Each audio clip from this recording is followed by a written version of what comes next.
जी हाँ दोस्तों, आज का जो गणित है वो बहुत ही महत्वपूर्ण है, बहुत ही शानदार है। इसलिए मैंने लिख रखा है एक शानदार गणित। न केवल गणित बहुत शानदार होने वाला है, बल्कि इस प्रकार के जो प्रश्न है वो कंपटीशन एग्जाम के लिए बहुत ही महत्वपूर्ण है। और आप सभी जानते हैं कि आज का युग जो है कंपटीशन एग्जाम का युग है, और सभी बच्चों को इस प्रकार के जो प्रश्न होते हैं ना वो बनाने आना चाहिए। और इस प्रकार के प्रश्न बनाने में मजा भी तो आता है ना, क्यों? देखिए, आज मैं आपको एक विशेष प्रश्न देने वाला हूं दोस्तों। ऐसे ही शानदार वीडियो के लिए, ऐसे ही शानदार प्रश्नों के लिए आपने चैनल को अभी तक सब्सक्राइब नहीं किया है ना, तो मेरे चैनल को सब्सक्राइब करके बेल आइकन को प्रेस कर दीजिएगा और ऑल को टच करना ना भूलिएगा, ताकि ऐसे ही बेहतरीन वीडियो का नोटिफिकेशन आपको मिलता रहे और आप उन वीडियो का लाभ उठाते रहे। आइए आज का वीडियो प्रारंभ करते हैं। प्रश्न, मैं दो प्रकार के प्रश्नों पर चर्चा करूंगा, जिसके उत्तर आपको मुझे कमेंट करके बताने हैं। और हाँ, वीडियो के लास्ट में एक शानदार प्रश्न आपके लिए होगा, जिसका आपको मुझे कमेंट करके बताना है। चलिए आज के प्रश्न का हम चर्चा करते हैं। जैसे मैं यहां पर दो प्रश्न के बारे में चर्चा करूंगा,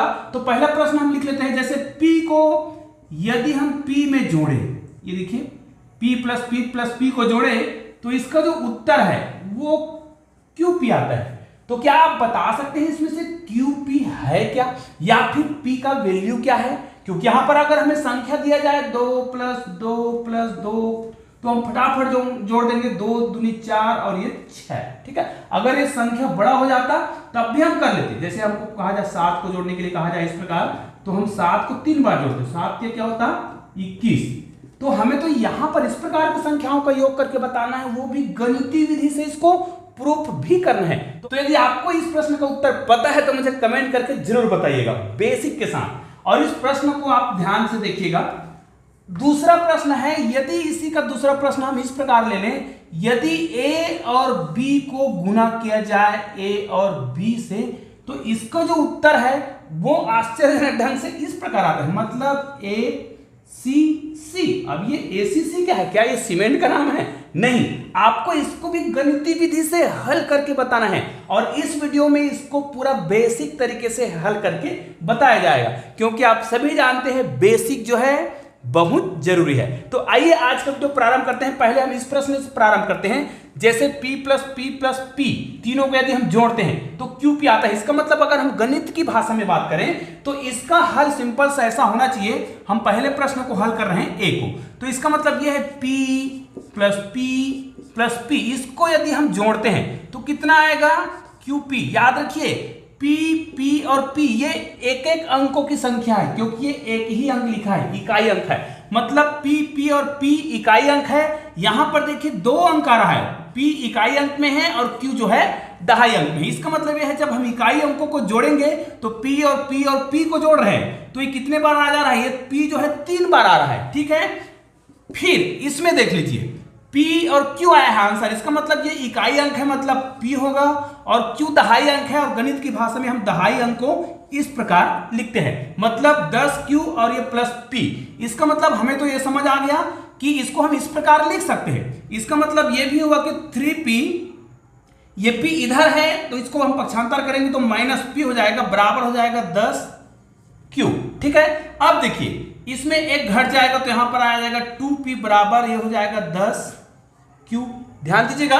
अब देखिए हमें तो यहां पर P और Q दोनों का मान निकालना है। इसका मतलब यह है यदि हम 10 को इधर ले आए, देखिए तो हमको पता है गुणांक के रूप में रहता है, दूसरे साइड लाते हैं तो उसको हम तिर्यक गुना बोलते हैं, मतलब ये इधर आएगा, उसको पक्षांतर नहीं बोलते हैं। तो ये आएगा, ये अंश में है तो नीचे क्या हो जाएगा, हर में हो जाएगा, ये कट जाएगा, 2 पंचे 10 बराबर कितना आ गया Q। इसका मतलब यह है Q का मान कितना आया है, यहां पर देखिए मैं इसको आगे लिख देता हूं, P/5 बराबर Q। अब ध्यान दीजिए, हमको पता है कि P का जो मान है, ये जो P दिख रहा है वो एक अंकों की संख्या है, और P एक अंकों की संख्या होते हुए भी 5 से डिवाइड भी हो रहा है। मतलब P एक ऐसी संख्या है जो एक अंकों की संख्या है और 5 से डिवाइड भी होता है। इसका मतलब दुनिया में एक ही संख्या है एक अंकों की जो 5 से डिवाइड हो जाए, वो खुद क्या है, वो खुद 5 है। इसका मतलब तो ये कहा जाए कि P के मान को यदि हम 5 मान ले, ठीक है, P के मान को यदि हम 5 मान लें, तो यहां पर P के बराबर हम 5 रख के देखते हैं। तो P बराबर यदि हम 5 रखें,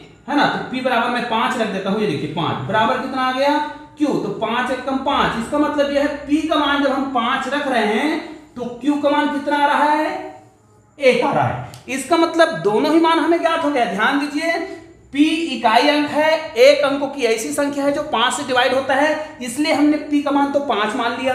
p का मान 5 मानने के बाद q का मान कितना आ गया है, 1 आ गया है। तो क्या ये सही हो रहा है? इस नियम के तहत इसको पालन भी तो करना चाहिए ना, तो पालन कराकर देखते हैं। p का मान हमने क्या माना है, 5। यहां पर देखिए, तो 5 को 3 बार जोड़ना है, मतलब यहां पर देखिए 5 प्लस 5 प्लस 5 बराबर कितना आना चाहिए, p का मान कितना आना चाहिए, देखिए p का मान 5, मतलब यहां पर p का मान तो 5 ही आना चाहिए देखिए। और q का मान कितना आया है, q का मान 1, ये देखिए q का मान 1, p का मान 5, तो 5 को 3 बार जोड़िए, 5 1 5 5 2 5 के 15, बिल्कुल राइट है। मतलब गणितीय विधि से भी ये सिद्ध हो गया कि q और p का जो मान है कितना है, q का मान 1 है और p का मान कितना है, 5 है। टोटल कितना आ गया, इसका मान 15। तो ये रहा एक बहुत ही शानदार बेसिक तरीका। लेकिन इसी बेसिक तरीका का प्रयोग करके आपको गुना करना है भाई, और ये प्रश्न बड़ा ही शानदार है। तो आइए अब हम दूसरे प्रश्न की ओर देखते हैं। तीसरा प्रश्न तो आपको मुझे कमेंट करके बताना होगा, ठीक है। उस प्रश्न को मैं वीडियो के लास्ट में आपको पूछूंगा, ठीक है। ये पहला प्रश्न हो गया। अब दूसरा प्रश्न हम आपके लिए लाए हैं ये वाला। अब देखिए, कोई भी संख्या को जब आप गुना करते हो तो गुना करने का सिंपल सा नियम होता है। जैसे यहां पर देखिए, ये a और b दिया है, a b को आपको गुना करना है। ये देखिए, a b को आपने गुना किया है a b से, तो इसका मान कितना आ रहा है, a c c। ये देखिए, ये इसका दोनों का गुना किए हैं तो इतना आ रहा है, ठीक है। इसका मतलब ये है, यदि हम इनको गुना करें तो ध्यान दीजिएगा, a जो है ये दहाई अंक है, मतलब 10a कहा जाए, ठीक है। और b जो है इकाई अंक है, मतलब b होगा। उसमें ये भी a क्या है, दहाई अंक है, मतलब 10a, और b जो है इकाई अंक है, मतलब केवल b। इसका मतलब यह है, इसको हम किस रूप में लिख सकते हैं, इसको हम लिख सकते हैं 10a प्लस b, हो गया। उसी प्रकार यहां पर 10a प्लस b बराबर, इसको यदि हम गुना करें तो उत्तर कितना आएगा, इसी को तो हम हल करना है ना। मान लीजिए भाई आपको 13 गुणित 13 करने के लिए कहा जाता, तो आप इसको सूत्र में उपयोग करते, तो किस प्रकार वो सूत्र भी होता है उसका भी उपयोग कर सकते हैं। जैसे 10 प्लस 3, ठीक है, तो यहां पर फिर 10 प्लस आप 3 करते हैं, तो इसका जो सूत्र होता है ना, उसी सूत्र का प्रयोग हमें यहां पर करना है, ठीक है। तो यहां पर देखिए 10a और 10a को आप गुना करेंगे, ठीक है। तो कुछ क्षण के लिए हम इसको मिटा देते हैं, है ना, क्योंकि हमें जगह चाहिएगा। इसको हम मिटा देते हैं, लिखिए यहां पर लेते हैं पहले, a b को गुना करेंगे a b से, तो हमारा उत्तर कितना आना चाहिए था यहाँ पर, a c c। ये वही प्रश्न है जिसको मैंने यहाँ पर ऊपर में लिख लिया है। अब ये हमारे पास जगह बन गया है। अब देखिए 10 को गुना करेंगे 10 से, इसका मतलब यहाँ पर आ जाएगा 100 आएगा, और a का गुना मतलब a का स्क्वायर। दूसरा, आपको ये 10a को इनसे गुना करना पड़ेगा, 10a को b से, मतलब यहां पर क्या आएगा 10a और b, ठीक है, 10a और b। उसके बाद b का गुना करेंगे इनसे, तो इनको भी फिर इनसे गुना करेंगे, तो यहां पर क्या हो जाएगा 10, देखिए ये 10a है और b, मतलब 10a और b, यहां पर ये भी आ गया। अब b का b से गुना करेंगे, मतलब यहां पर आ जाएगा b का स्क्वायर। ये दोनों जो है एकदम सेम है, इसलिए यहां पर देखिए 100a का स्क्वायर बराबर, यहां पर क्या हो जाएगा 10 और 10 दोनों सेम है, a भी है, इसलिए यहां पर हो जाएगा, यहां पर प्लस होगा, बराबर नहीं होगा, प्लस। यहां पर कितना हो जाएगा 20a b बराबर कितना आ जाएगा, बराबर नहीं आएगा, यहां पर प्लस आएगा, और ये हो जाएगा b का स्क्वायर, ठीक है। तो इस प्रकार के हमने सूत्रों का प्रयोग किया है। तो अब हमें क्या करना पड़ेगा, मैंने आपको यहां पर बताया था कि ए बी और ए बी का गुना कर रहे हैं, तो उसका उत्तर कितना आ रहा है, ए सी आ रहा है। यहां पर देखिए ए सी आ रहा है, मतलब ये जब उसका गुणनखंड है भाई, तो ए सी का बराबर है ये, है ना। इसका जो बराबर है, आंसर जो है देखिए इसके बराबर क्या है, ए सी है, ए सी सी है, तो इसका मतलब ए सी और सी, ये यही है।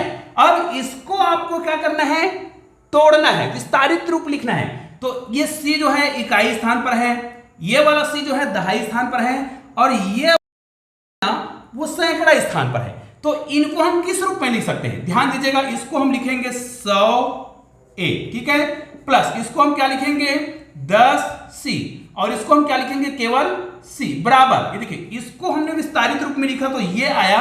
अब यहां पर 10a का स्क्वायर प्लस 100 है, सॉरी 20a और b प्लस b का स्क्वायर। अब इन संख्याओं को आपको तुलना करना है, मतलब ये जो पहला संख्या दिख रहा है वो इनके साथ तुलना होगा, दूसरा संख्या दिख रहा है वो दूसरे संख्या के साथ, और तीसरा संख्या दिख रहा है वो तीसरे संख्या के साथ तुलना होगा, क्योंकि हमने सूत्र में अभी यहां पर बता रहे थे आपको कि ऐसा ही होता है। इसका मतलब यह है पहले को हम तुलना करें तो यहां पर देखिए 100a बराबर कितना आ रहा है 100a का स्क्वायर, ये पहला भाग हम हल कर रहे हैं, ठीक है। तो यहां पर देखिए 100 और 100 तो कट जाएगा, ये 100 और 100 कट जाएगा, तो यहां पर आपके पास बच रहा है a बराबर a का स्क्वायर। यहां पर a 2 बार है, यहां पर 1 बार है, इसका मतलब एक बार a को इधर लाएंगे, इसका मतलब तो ये है कि a को देखिए यहां पर 2 बार था तो एक बार इधर आएगा, ये कट जाएगा, तो आपको a का मान कितना मिल गया 1 मिल गया, ठीक है। पहला चीज हमें मिल गया है, इसको हम कहां पर लिख लें, चलो कहीं पर भी लिख लेते हैं, यहां पर हम लिख ले रहते हैं a का मान कितना आ गया है 1 आ गया है। अब हमें क्या करना है b का मान निकालना है, तो पहला मान हमने यहां पर लिख लिया है, अब इसको हम मिटा देते हैं, है ना, क्योंकि हमारे पास जगह पर्याप्त नहीं है। तो a का मान तो हमने निकाल लिया 1, अब b का मान निकालना है, b या c का मान निकालना कहा जाए तो अब हम दूसरे पद को दूसरे पद से तुलना कर रहे हैं, ठीक है। तो यहां पर देखिए 10c दिया है बराबर हो जाएगा, इसको आप लिख दीजिएगा, यहां पर आ जाएगा 20a और b। अब आपको पहले से पता है कि a का मान आपने निकाल रखा है, a का मान 1, तो a के मान को आप यहां रख दीजिएगा, क्योंकि 10 और 20 एक दूसरे को काट देगा, मतलब इसको हम इधर ले आएंगे, तो c बराबर क्या हो जाएगा 20/10 होगा, और a का मान तो आपने 1 रख दिया, तो यहां पर केवल बचा b, ये कट जाएगा तो कितना बचेगा केवल 2, मतलब यहां पर c का मान कितना आ रहा है 2b आ रहा है, मतलब इसका डायरेक्ट मान नहीं आया, लेकिन हमको पता चल गया है कि c का मान जो है 2b के बराबर आ रहा है, मतलब यहां पर हम लिख लेते हैं c का मान जो है 2b आ रहा है, मतलब हमें c और b का मान अभी प्राप्त नहीं हुआ है, कोई दिक्कत नहीं है। अब हम क्या करते हैं तीसरा जो वैल्यू है उसकी तुलना कर लेते हैं, c का तुलना कर लेते हैं, तो c का जो है ये c जो है इसके बराबर है, देखिए c बराबर है किसके b स्क्वायर के, ठीक है। अब यहां से आप तो या तो आप c का मान या फिर b का मान रख दीजिए, दोनों में से किसी एक का मान रखेंगे ना तो आपका उत्तर आ जाएगा। जैसे देखिए c का मान मुझे क्या रखना है 2b रखना है, तो c का मान मुझे 2b रखना है, ध्यान दीजिएगा c का मान 2b रखना है, तो c का मान यदि हम यहां पर 2b रखते हैं तो b स्क्वायर का मान मिल गया। अब b स्क्वायर में से आपको b का मान निकालना है, तो एक b को आप इधर लाएंगे या फिर b को कटा दिया जाए ना, यहां पर 2 बार एक बार कट जाएगा, इसका मतलब इसको हम इस प्रकार लिख सकते हैं b स्क्वायर बराबर b स्क्वायर, इसमें से b एक इधर जाएगा, यहां पर हम लिखते हैं 2b, चलो b स्क्वायर बराबर 2b होया है, तो यहां पर देखिए इसको आप ऐसा कर सकते हैं b और एक b इधर आया कट गया, ठीक है। आपके पास b का जो मान हो कितना आया केवल 2, ठीक है। यहां पर हम b का मान लिख देते हैं, b का मान कितना आया है 2 आया है, इसका मतलब इसी b के मान को यदि आप इसी समीकरण में रख दें, इसको हम मिटा देते हैं, ये तो इसका तो काम पूरा हो गया है, अब ये सभी को हम मिटा सकते हैं, इसका हमें आवश्यकता नहीं पड़ेगा। अब देखिए यहां पर आप देखिए b का मान आपको 2 आ गया है, तो c का मान जो है आप यहीं से निकाल सकते हैं, b का मान 2 रखना है, देखिए 2, b का मान 2 रखेंगे तो 2 दूनी 4, इसका मतलब c का जो मान है कितना आ गया है 4 आ गया है। इसका मतलब तो ये भी हो गया कि हमें a b और c तीनों का मान निकल गया है। अब यहां पर हमने प्रश्न जो लिखा है, जैसे a b का गुना करेंगे a और b से, तो इसका मान कितना आ रहा था a c और c आ रहा था, इसका मतलब क्या है देखिए a का मान कितना है, a का मान 1, मैं लिख रहा हूं a का मान 1, b का मान कितना, देखो b का मान हमने यहां निकाला, b का मान कितना है 2, ये b का मान 2 है, तो ये हो गया ab, और ab को गुना करना है ab से, a का मान 1 और b का मान कितना 2, मतलब 12 गुणित 12 करेंगे तो कितना आएगा acc, और c का मान कितना है 4, कितना आ रहा है a मतलब 1, c मतलब 4, c मतलब 4, acc, तो क्या 12 गुणित 12 करते हैं, 12 गुणित 12 तो उसका मान 144 आता है, बिल्कुल आता है, क्योंकि 12 का स्क्वायर करेंगे तो 12 का स्क्वायर तो 144 आता है, सिंपल सी बात है। चाहे तो आप इस प्रकार कर सकते हैं, इस प्रकार के वर्ग करने का बड़ा सिंपल सा ट्रिक होता है, इसको आप क्या करते हैं 2 दूनी 4 करते हैं, और इसको क्या करते हैं 1 का वर्ग करेंगे तो 1 ही आएगा, और इसके बाद इसको इनसे गुना करेंगे 2 1 कम 2 और 2 दूनी 4, फिर इसको बीच में लिखते हैं, तो ये देखिए आपका आंसर बिल्कुल आ गया है। तो निश्चित रूप से इस प्रकार के प्रश्नों को आप बहुत आसानी से बना सकते हैं, जो आप देख सकते हैं। तो आइए मैं आपके लिए एक प्रश्न बोला था, उस प्रश्न को यहां पर लिख रहा हूं, तो उसके उत्तर आपको मुझे कमेंट करके बताने हैं कि इसका उत्तर क्या होगा, ठीक है। तो आइए इसको आप इसी मेथड से आप बताकर मुझे कमेंट जरूर कीजिएगा। तो आइए इसको पहले मिटा देता हूं, उसके बाद आप लोगों के लिए एक प्रश्न लिख रहा हूं। तो आइए दोस्तों, यहां पर मैंने आप लोगों के लिए बहुत छोटा सा प्यारा सा प्रश्न लिख रखा है, इस प्रश्न के उत्तर आपको मुझे कमेंट करके बताना है। कैसे करना है देखिए, यहां पर देखिए हमें BA में 33 को जोड़ना है, तो इसको जोड़ने पर उत्तर कितना रहा है 1 2 बी आ रहा है, मतलब यहां पर बी का मान क्या है ये भी आपको बताना है। और ये जो बी ए दिख रहा है, बी ए दिख रहा है, ये 2 अंकों की संख्या है। तो ये 2 अंकों की संख्या क्या है जिसमें हम 33 को जोड़े, तो उसका उत्तर इस प्रकार है। यहां पर आपको बी का मान भी मुझे कमेंट करके बताना है, और मैं जानता हूं इस प्रकार के प्रश्नों के उत्तर आप लोग मुझे कमेंट जरूर करेंगे। दोस्तों ऐसे ही शानदार वीडियो के लिए आपने चैनल को अभी तक सब्सक्राइब नहीं किया है ना, तो नीचे मेरा चैनल का लोगो दिखाई दे रहा है, उसको क्लिक करके चैनल को सब्सक्राइब कीजिएगा।